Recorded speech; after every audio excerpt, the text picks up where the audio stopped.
이번 주 우리 증시 정말 롤러코스터 타는 것 같지 않았나요?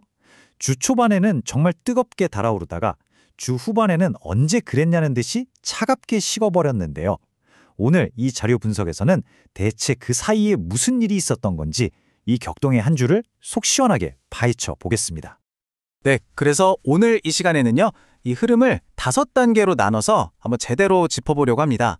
먼저 이번 주 시장의 전체적인 흐름을 롤러코스터라는 키워드로 살펴보고 무엇이 시장을 끌어올렸는지 또 무엇이 갑자기 시장을 끌어내렸는지 분석해 볼 거고요. 이어서 어떤 업종이 웃고 울었는지, 마지막으로 이 모든 걸 통해 우리가 얻어야 할 핵심 교훈까지 정리해 보겠습니다. 자, 첫 번째 섹션부터 시작하죠. 바로 롤러코스터 같았던 한 주입니다. 부제를 보시면 전형적인 선강후약장세라고 되어 있는데 이게 무슨 뜻일까요? 선강후약. 정말 이 네 글자가 이번 주 상황을 그냥 딱 요약해 주는 것 같아요. 말 그대로 시작은 강했지만 끝은 약했다는 뜻이죠. 월요일, 화요일만 해도 분위기가 정말 좋았는데 주 후반으로 가면서 그 열기가 마치 신기루처럼 싹 사라져 버렸습니다. 자, 이 그래프를 한번 보세요. 이게 정말 극명하게 보여주거든요.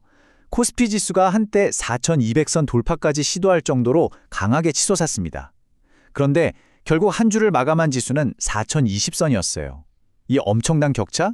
이게 바로 우리가 이번 주 시장을 두고 롤러코스터를 탔다고 말하는 이유입니다. 그럼 도대체 주 초반에는 뭐가 그렇게 좋았던 걸까요? 시장을 끌어올린 그 두 개의 강력한 엔진, 지금부터 살펴보겠습니다. 바로 국내와 해외에서 동시에 불어온 훈풍 덕분이었습니다. 국내에서는 정부가 배당세를 좀 깎아줄 거라는 기대감에 금융주들이 힘을 냈고요. 밖에서는 엔비디아발 호재와 탄탄한 수출 데이터가 나오면서 AI 관련 기술주에 대한 기대감을 활활 불태웠죠. 특히 이 숫자를 한번 보세요. 11월 1일부터 10일까지 열흘 동안 반도체 수출이요, 무려 17.7%가 늘었습니다. 와, 이건 그냥 기대감이 아니라 진짜 숫자로 증명된 거잖아요. 이러니 시장의 열기가 더 뜨거워질 수밖에요.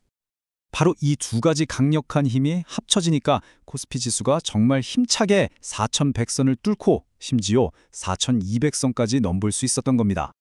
자, 그런데 그렇게 잘 나가던 분위기가 정말 하루아침에 사늘하게 식어버립니다. 그 충격파는 바로 바다 건너 미국에서 날라왔습니다. 여기서 우리가 꼭 알아야 할 단어가 바로 매파적이라는 말인데요.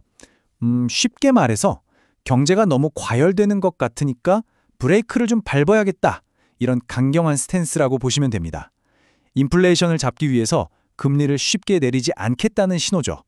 바로 이 한마디가 시장의 찬물을 확 끼얹은 겁니다. 이게 얼마나 큰 충격이었냐면요. 이 데이터를 보시면 바로 이해가 가실 겁니다. 연준 위원들의 매파적 발언이 나오기 전에는 12월에 금리를 내릴 확률이 63%나 됐었어요. 시장이 엄청 기대하고 있었던 거죠. 그런데 그 발언이 딱 나오고 나니까 확률이 52%로 그냥 뚝 떨어져 버립니다. 투자자들의 희망 회로가 순식간에 끊어진 셈이죠. 이 연쇄 반응은 아주 전형적이었습니다.